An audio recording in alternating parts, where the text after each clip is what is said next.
Се уште нема информации кога ќе почнат да се состануваат работните групи за измените во изборниот законник кој вчера ги најави премиерот Ковачевски. И денеска од пратеничката група на СДСМ во законодавниот дом не конкретизира кога ќе почнат да се пеглаат разликите околу една или повеќе изборни единици. Тоа не е процес кој што треба да заврши за месец-два. Служува дебата, особено отварањето на изборниот законник. Но тоа треба да почне да се отвара во работни групи, во разговори. Од пратеничката група на ВМРО ДПМН е вела дека владеачката партија треба да го исполни даденото ветување, кој го договараше со коалицијските партнери уште пред последните избори, иако велат легитимно е правото на разногласие, но потребна е дебата.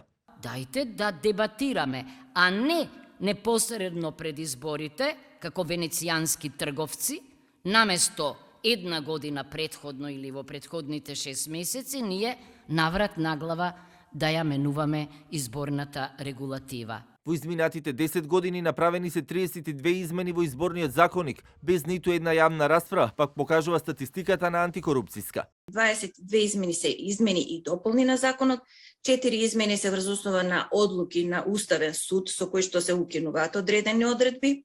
2 пати измените се однесуваат на пролонгирање на рокови за одржување на избори и 4 пати се извршени номотехнички корекции на одредени членови. Дел од помалите партии како ЛДП пак велат дека за овие измени најпрвин треба да се состанат 4 најголеми партии, па потоа да ги информираат помалите. Во краток разговор за телевизија 24, Горан Милевски од ЛДП вели дека не е многу оптимист дека ќе се донесат овие измени според текот на преговорите, но и различните ставови кои превладуваат, додека поголемите партии пак само продаваат популизам и како што вели, само ја замајуваат јавноста.